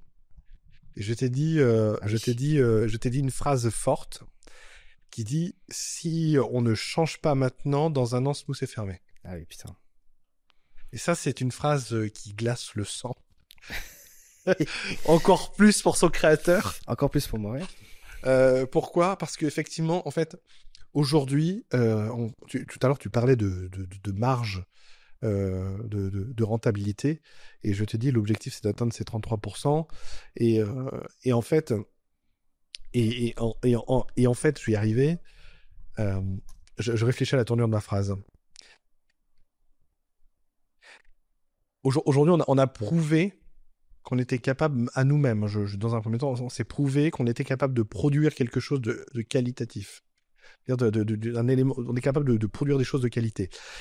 Et on est capable de les piloter. Aujourd'hui, on a atteint le maximum de notre palier. On doit atteindre un autre palier. Et ce palier, pour être atteint, il doit être fait par enfin une revisite des tarifs de l'offre. Ça, c'est certain. Et puis aussi avec les personnes avec qui on travaille. C'est-à-dire, aujourd'hui, on a une quantité de personnes avec qui on travaille, mais aujourd'hui, pour aller plus vite, il est inutile de charger les personnes. Il faut mieux avoir des personnes qui réalisent 2 projets, qui sont spécialisés dans leur domaine. On a Cathy d'ailleurs, qui est spécialisée sur la partie artistique, enfin plus sur un design artistique, et elle le fait très bien, très très bien même. Et si si on a une Cathy et qu'on lui donne du corporate, avec 2 projets, eh bien, elle avancera pas de la même manière. Donc, il faut qu'on repère en fait les profils et qu'on alimente ces personnes avec des projets à longueur de temps. Donc, on peut avoir 4 ou 8 designers, on leur donne 2 projets, mais ils vont le faire très vite et très bien. Et ça va nous permettre de faire évoluer Smooth parce que du coup, on aura plus de rentrées. Et puis surtout, on aura des tarifs fixés. Enfin, on a des tarifs fixés avec ces freelances qui nous permettent du coup d'atteindre finalement ces objectifs. Et si aujourd'hui si on ne continue pas dans cette direction, Smooth va stagner et puis à un moment donné, on va s'épuiser et ça va être la fin. Ça répond pas à ma question.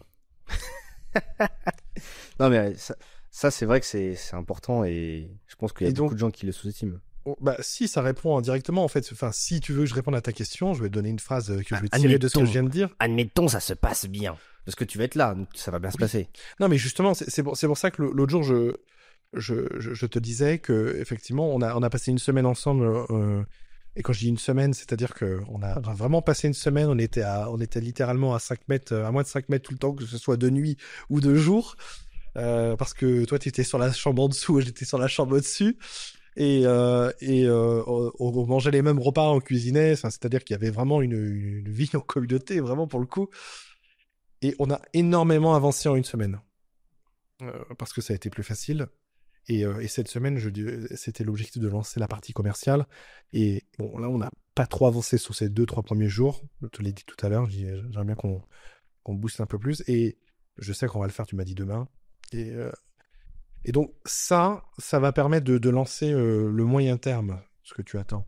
Et ça va permettre de lancer toute cette suite euh, de Smooth. Et cette vision, c'est comme je te disais, d'atteindre le peu d'atteindre le peu de développeurs, pas de développeurs, le peu de designers que nous avons, et d'avoir des designers performants sur des domaines enfin, spécifiques qui est, comment dirais-je, l'artistique et le corporate, Ok. qui sont nos 2 domaines. Une fois qu'on a terminé ça, Bah, déjà, il faut le stabiliser. déjà, ça Il faut prend combien de temps à stabiliser ton parce avis? que la dernière fois, tu m'as dit oui, c'est bien, Alexandre. Il faut aller les vendre, les offres. Oui. C'est pour ça qu'on travaille la partie commerciale. Oui. Mais là, on est sur la partie commerciale, on n'est même pas sur la partie acquisition en plus. Ouais, alors, quand je dis commercial, j'entends la partie acquisition, parce que l'idée, c'est d'améliorer l'outil. Aujourd'hui, tu as déjà mis en place des éléments pour tout ce qui va être ta partie acquisition, le côté écriture de tes posts, tous ces éléments. Oui, après, il y a la partie, on va dire, démarchage, etc. Oui. Non, on n'a pas. Parce qu'aujourd'hui, toi, tu étais à cheval sur la partie acquisition, mais aussi à la cheval sur la partie gestion, à cheval sur beaucoup de Partout, choses. quoi. Je sais pas combien de cheval, de chevaux. Ça a beaucoup de cheval. Tu avais. Beaucoup de Mais- cheval, ouais. Mais là, en fait, avec tout ça, ça te libère. Donc, comme je t'ai dit, l'objectif, c'est que tu partes à la conquête. Et du coup, ça va te permettre de revoir toutes tes stratégies aussi. On va aller conquérir Paris. Préparez-vous. Et donc, ce que je te disais, donc à moyen terme, c'est des bureaux en physique pour qu'on se retrouve plus souvent. Parce que moi, ça me dérange pas de travailler à distance. Je sais pas comment tu fonctionnes avec ton ancien associé sur cette partie, ce que vous voyez énormément ou pas avant. Mais c'est vrai que j'ai remarqué que se voir plus souvent fait qu'il y a plus de performance. Donc, à terme, là, c'est effectivement ces fameux bureaux en physique qui va nous permettre de se retrouver beaucoup plus souvent. Et le prochain terme, enfin le plus long terme, je veux dire, ça va être effectivement quelque chose de plus grand, autre que des bureaux, des petits bureaux qu'on va avoir, pour pouvoir vraiment aller beaucoup plus vite dans tout ce qu'on a annoncé depuis tout à l'heure. Donc des bureaux et puis après des plus grands bureaux. C'est ça. Bah là, dans un premier temps, les premiers petits bureaux, et pourquoi pas voir une espèce de bureau où on y vit presque dedans. Ah là là. Une grande. On va s'acheter un petit hôtel particulier Oui. dans Paris. Bon, effectivement, alors je pense qu'on va recruter. Alors, on recrute 500 designers. Envoyez vos candidatures. Ça pourrait être sympa, ouais, d'avoir des petits bureaux dans un hôtel particulier. Moi, ça me plaît. Ah, c'est sûr, les hôtels particuliers, moi j'aime bien, oui. Dans Paris, avec des petites moulures et tout. C'est ça. Ça me plaît bien. Bon, c'est dommage d'avoir des moulures si tu passes ton temps à regarder l'écran ou à être en extérieur à faire d'acquisition. Nous, on va inviter des clients chez nous. Effectivement. Déjà, les prochains clients, les prochains bureaux qu'on va visiter la semaine prochaine. C'est vrai. Ça, je suis tout excité là. Là, j'ai reçu une mail tout à l'heure, j'étais en mode ok, ça va être trop bien. J'ai trop hâte. Donc c'est cool. Bon, plein de belles choses. Plein de belles choses pour cette fin d'année. Et donc, l'idée de cette fin d'année, c'est de clôturer du coup la partie commerciale pour fin 2025. Là, sur la partie commerciale, il n'y a pas que ça. Et on a oublié de parler d'ailleurs aussi des apporteurs d'affaires. C'est vrai, donc il n'est pas mis en place encore, donc en soi. Oui, mais qui a commencé à être mis en place parce qu'effectivement, les apporteurs d'affaires, c'est un vrai sujet. C'est un peu comme les factures, les devis, ça arrive en masse et il faut savoir les absorber et les traiter. Et donc ça aussi, il y a une première réflexion qui a été faite et il y a la partie aussi, toute la partie andragogie qui va arriver pour former toutes ces personnes sur ces sujets pour savoir y répondre. Et puis aussi toute la partie contractuelle qu'il va y avoir entre ces personnes, ces apporteurs d'affaires et nous. Et aussi comment on le gère en interne. Oui. Tu ne m'as pas écouté. Si, je t'ai écouté, mais en fait, je réfléchis à ma réponse. Mais et oui, c'est ce que je voulais dire, c'est que je voulais qu'on avance sur ces sujets aussi d'apporteurs d'affaires cette semaine. Voilà, c'est surtout pour ça, parce que j'ai beaucoup de gens qui sont prêts à nous apporter des affaires et qui attendent juste nos process. Alors aujourd'hui, en l'état actuel, la version alpha est prête. Ok, ça me plaît. C'est-à-dire que ça me plaît. les personnes peuvent nous envoyer on va dire des contacts. Ça, il n'y a pas de souci. Mais effectivement, on n'a pas contractualisé. Il y a encore rien qui est fait sur la partie contractuelle. Et puis, il y a aussi tous les supports que tu vas fournir pour déjà d'une former, comme je le disais tout à l'heure, il y a quelques minutes, former et puis aussi créer des plaquettes, des éléments pour que eux aussi puissent donner aussi ces éléments, même si on a déjà des FIP, mais qui puissent aussi donner tous ces éléments plus sur un aspect plus commercial auprès des clients. Déjà se prérenseigner. Ça fait un paquet de sujets, dis donc. Hein. Oui, ça fait beaucoup de choses. Heureusement que t'es là. Hein.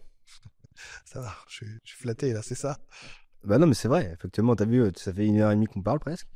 Et t'as quand même énuméré quand même un paquet de points en 6 mois. T'as fait quand même beaucoup de choses, je trouve.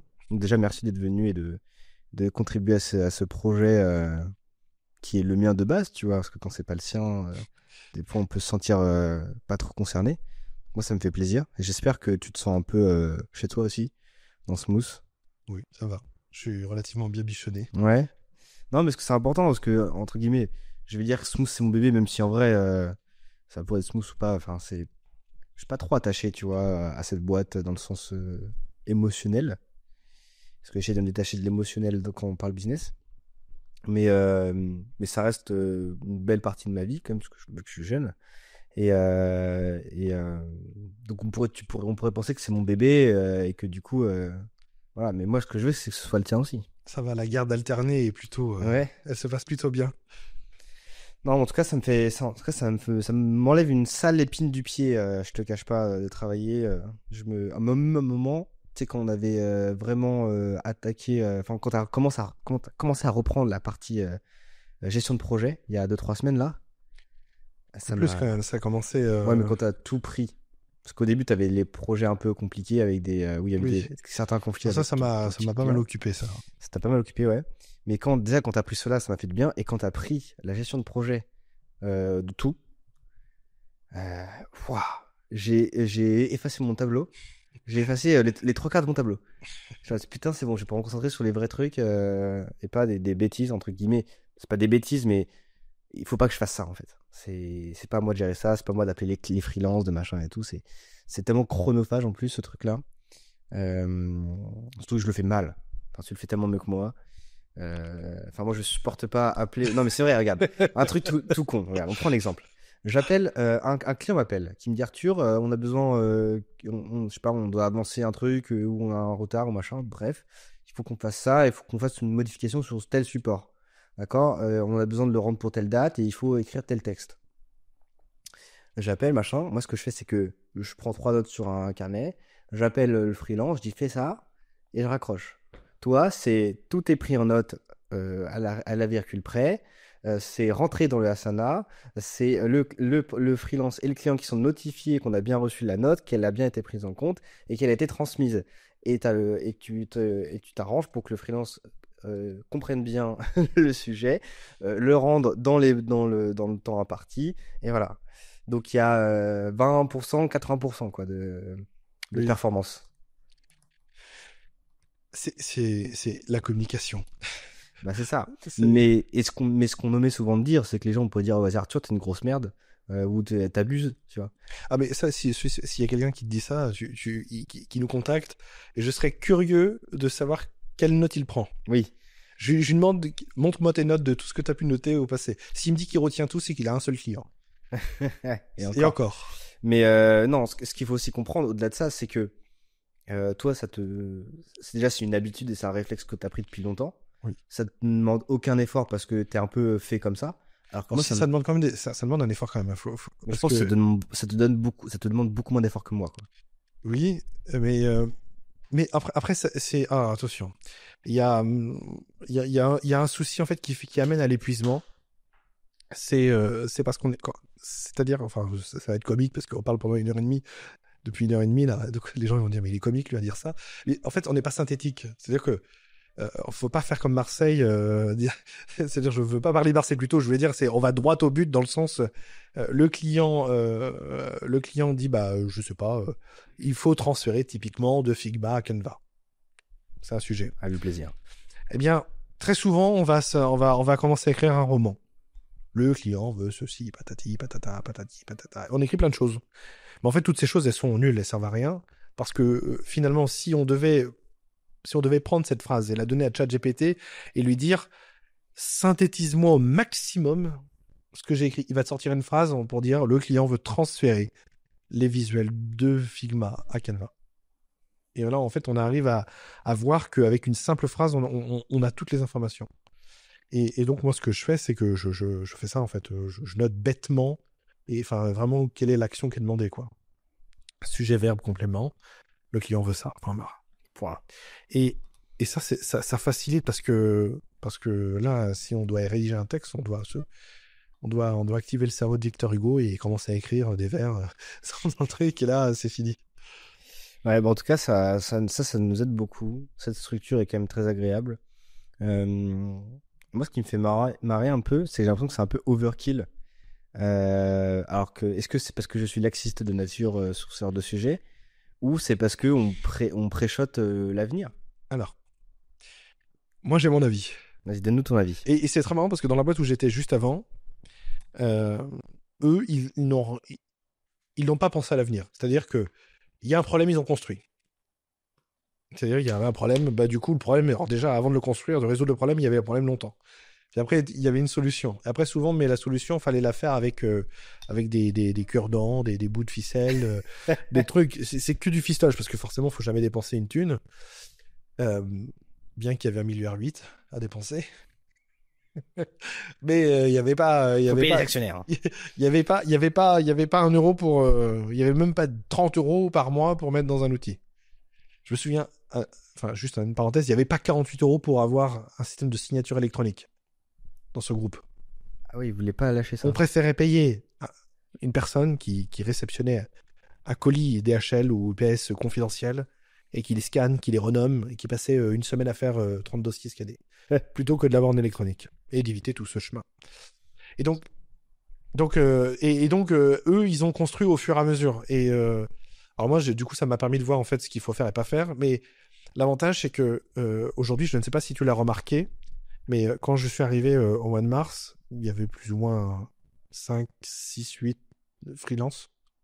Oui, plus ou moins. Plus ou moins. Aujourd'hui, on est à 15. Oui. Putain. Et ça continue, encore quelques-uns qui vont arriver là. Oui. Donc, ça a pratiquement doublé. Et avec l'outil qu'on a mis sur Asana, en l'occurrence, est-ce que tu as vu notre outil devenir... est-ce qu'il est en tension aujourd'hui? Non, ça va. Il est heureux, il en veut encore, lui. Là, il dit envoie-moi, j'en veux. Je veux. C'est littéralement ça qu'il nous dit, Asana. Et donc, en fait, il est prêt à s'agrandir tout le temps. C'est-à-dire que on a été au plus simple. C'est-à-dire, on a un freelance, on l'intègre. Le freelance, il a un devis, il a un outil. Il a une facture, il a le même outil pour déposer sa facture. S'il veut être payé, il déclenche le paiement. Simple. Basique. On a une offre commerciale, on a un contrat de mission de prestataire qui sort, qui est lié à l'offre commerciale. En fait, c'est simple. C'est simple pour l'instant. Des chemins simples. On est en train de me dire que, en fait, on est au minimum là. En fait, il faut faire des choses simples pour que ça soit facile à comprendre. Non, mais c'est vrai. Jusque-là, ok. Parce que je te crois. Parce que, en fait, le fait de rien noter, ce sont des choses, c'est compliqué. Tu vois, typiquement, typiquement, des fois, c'est m'est arrivé à te dire, Arthur, qu'est-ce que tu as vendu à ce client? Bon, écoute, et tu me répondais, alors il y a ça, mais attends, je vais les réécouter le live. Ouais. Tout est noté, mais juste, je l'ai pas dans la tête forcément tout le temps, mais oui, c'est vrai que c'est pas noté parfaitement. Enfin, c'était. Oui, non, mais je vois ce que tu veux dire. Toi, l'offre commerciale, l'autre jour, moi, j'ai rédigé l'offre commerciale. Ouais, ça change la vie. Hein. Mais on a pris combien de temps réellement à la rédiger? À écrire les données. On a pris avec Maël? Oui, par exemple, Maël, typiquement. Bah ouais, on a pris 20-30 minutes, même pas. 20-30 minutes. Et aujourd'hui, tout est clair parce que tout est déjà tout est écrit. Donc, il y a juste à donner à copier les éléments et à donner aux personnes qui en ont besoin. C'est vrai que c'est clair. Le contrat de mission, d'ailleurs, pour Dylan, a littéralement pris 20 minutes à le rédiger, étant donné que tout était déjà écrit. Ouais, ça c'est pratique. Et avant, combien j'aurais été? Parce que j'aurais essayé de t'appeler, tu m'as dit je suis en rendez-vous client. Je t'aurais eu. Tu m'as dit attends, je reviens vers toi. Ouais. Et je sais pas combien de temps il serait passé. Et j'aurais rien écrit pendant ce temps-là. Tu vois. Ouais. Et c'est pour ça que il faut dès le début, c'est un peu comme d'ailleurs, un peu comme quand on va au travail. Si on est heureux d'y aller, il y a 90% de la journée qui est faite. Une offre commerciale, c'est un peu ça, quoi. Si elle est faite, il y a 90% de tout le travail qui est fait, je pense. C'est vrai. Et tiens, on a un freelance qui est sous la main, là, Monsieur Trévidi. Bonsoir. Est-ce que vous avez une question vous qui êtes freelance chez Smooth, comment vous sentez-vous On va pas t'entendre là. Non, mais il faut que... Viens dans le cadre, viens poser une question.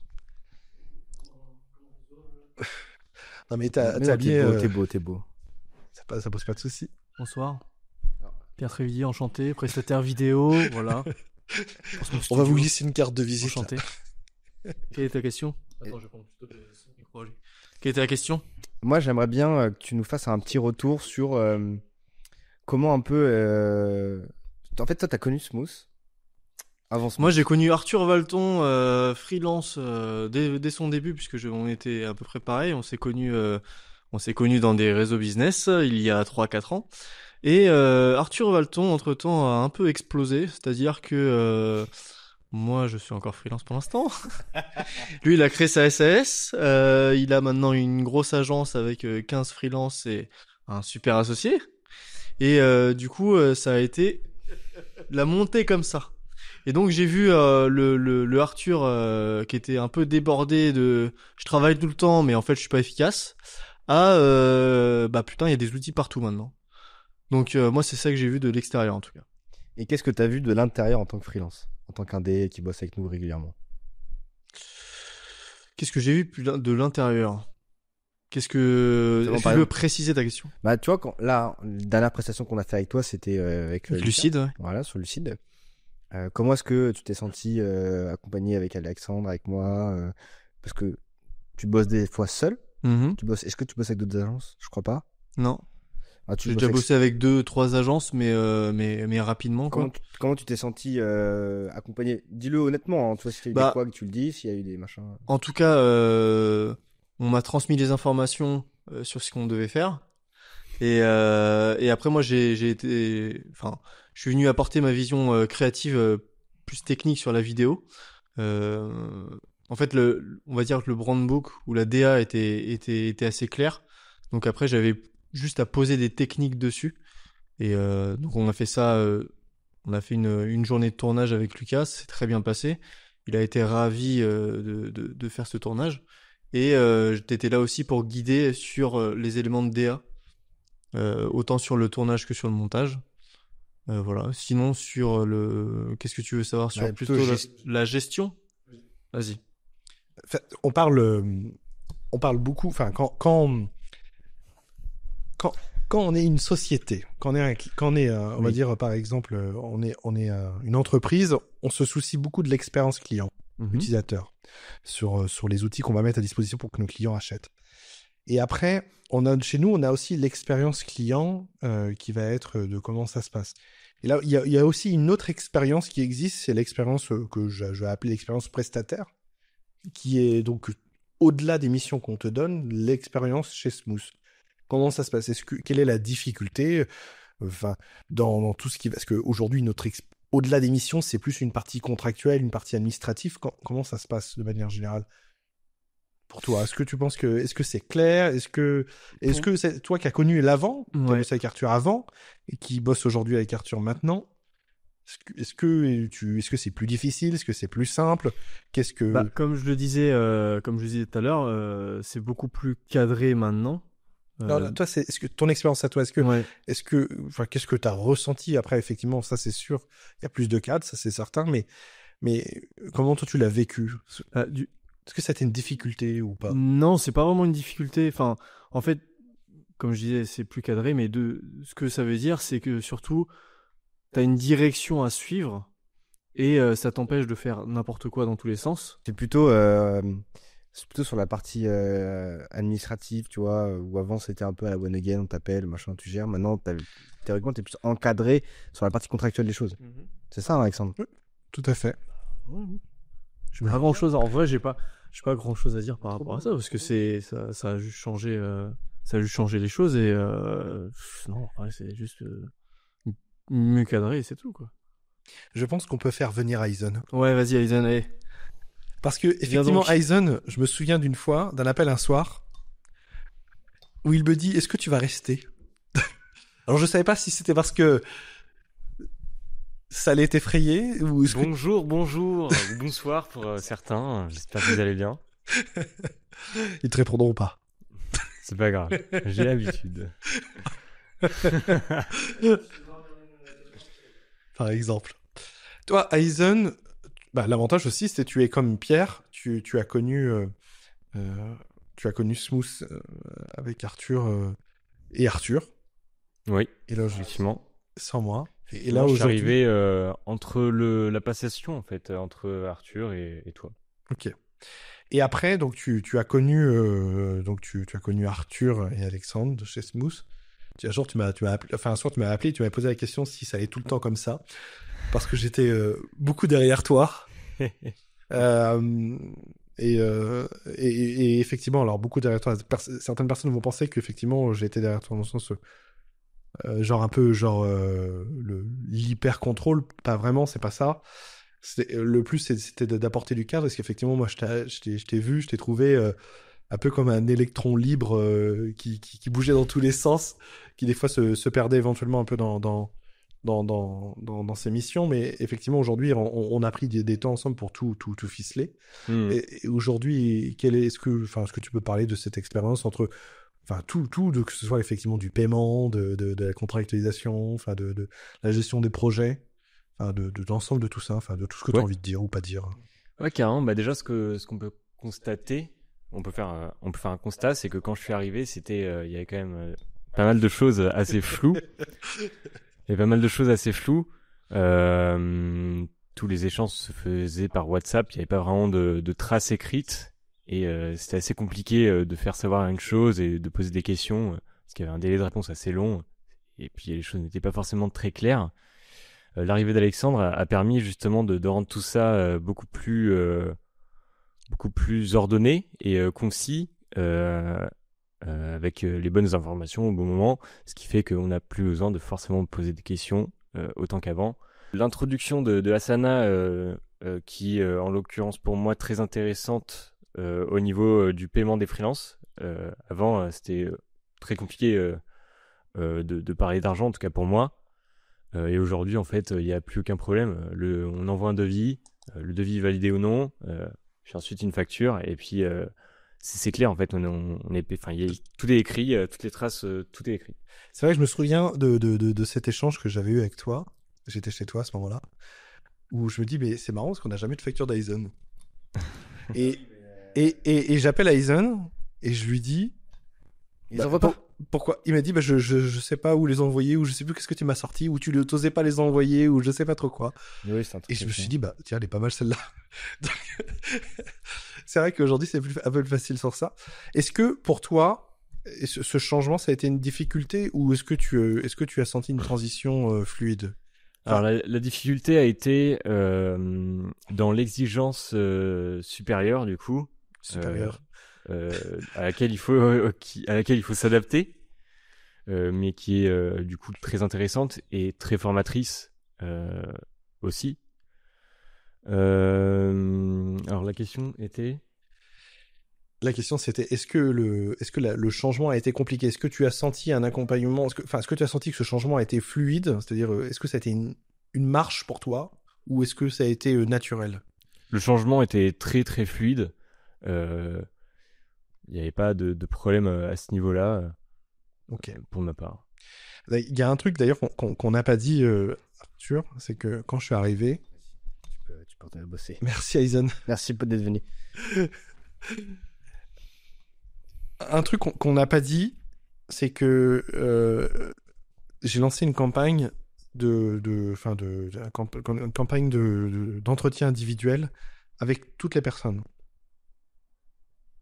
Et je leur ai demandé qu'est-ce qui étaient les plus et les moins de Smooth.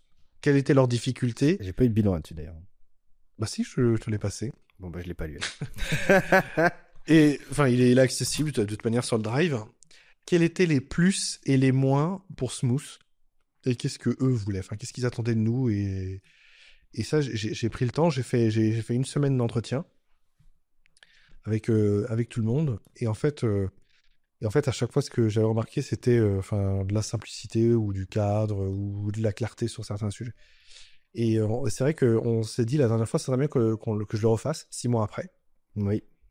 Et je pense que je vais officiellement lancer lundi prochain. Ça sera le message pour toute l'équipe de dire nouvelle campagne d'entretien individuel pour connaître l'état des lieux et leurs nouvelles difficultés. Ça pourrait être intéressant. Puis même pour eux aussi, ça leur changera d'habitude, parce que de base, ils échangeaient qu'avec moi. Et là, t'as un nouveau gars qui sort un peu de nulle part, parce que t'étais un petit peu dans le bac de base. Il dit, mais attends, on passe par Alexandre maintenant, c'est quoi cette histoire? Vous ne me parlez plus. Enfin bref, merci C'est la fin. Ça fait à peu près 1h30. Est-ce que tu as un mot de la fin, Alexandre? J'étais en train de réfléchir, parce que j'avais encore un autre sujet que je voulais aborder, mais C'est quoi le sujet? j'ai en train de réfléchir, parce que je l'ai perdu. Ok. Bon, on va essayer de le retrouver. En tout cas, j'espère que les gens... Vas-y, réfléchis. Hein. Moi, Oui, pas de souci, c'est ce que je... Il y a 2-3 trucs à la caméra.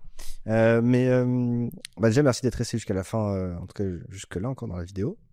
Vous me dites si ça vous intéresse, ce genre de contenu, où on vient vraiment plus en interne. C'est très technique comme sujet. Ça peut même paraître un peu ennuyeux, premier abord. Mais je pense que c'est obligatoire, très exigeant. Et puis moi, je le vis au quotidien et surtout, c'est très nouveau pour moi.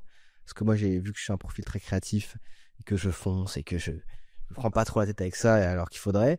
Je le découvre. Peut-être qu'il y en a, c'est logique. Peut-être que pour d'autres, ça l'est moins. Donc dites-moi si ce genre de contenu, ça vous intéresse et on peut en refaire plus tard. Ou pas. Voilà. Est-ce qu'il souhaite qu'on approfondisse un sujet? Oui. Est-ce que vous voulez qu'on approfondisse un sujet? N'hésitez pas. C'est vrai parce que là, effectivement, c'est pas facile de rester toujours dans la globalité, de pas trop entrer dans le détail. C'est pas simple. Enfin, faut en donner, mais pas trop non plus parce que sinon après ça devient trop spécifique. Oui, donc, ça fait que 6 mois en plus. Oui, non, mais après on pourrait rentrer un peu plus en détail dans les process. Après tout ce qu'on peut retenir de tout ça, c'est qu'il n'y a pas de solution miracle et faut vraiment prendre le temps de regarder en fait ce qui se passe sous nos yeux et d'écouter. Enfin, la première étape, c'est d'écouter et de regarder parce que souvent tout est dit là. Et puis après mettre en œuvre et puis quand on annonce des choses, le faire. Parce que dans le changement, s'il y a que de la parole, il n'y a pas d'action, notre changement il sera très mal accompagné et puis il sera même rejeté. Et puis voilà. Très beau mot de la fin. Merci d'être resté jusqu'à la fin de cet épisode de Brain Public hors série podcast. C'est le moment de mettre un like, un commentaire et de s'abonner à la chaîne YouTube. On va faire plus de contenu, du contenu qui sort presque toutes les semaines, au moins toutes les 2 semaines. Alexandre, mot de la fin. Eh bien, je souhaite savoir leur retour sur tout ça, s'ils ont des questions. Et je leur souhaite en tout cas de bien travailler, comme tu dis si bien. Travailler bien, c'est ça? C'est ça. C'est Arthur Valton et Alexandre Caillard. Je ne sais pas ce que tu souhaites. Travaillez bien. Travailler bien, oui, je m'attendais pas à ce que tu... Voilà. Je voulais pas te ôter le mot de la bouche. C'était Arthur Valton et Alexandre Caillard. Travailler bien. Ciao.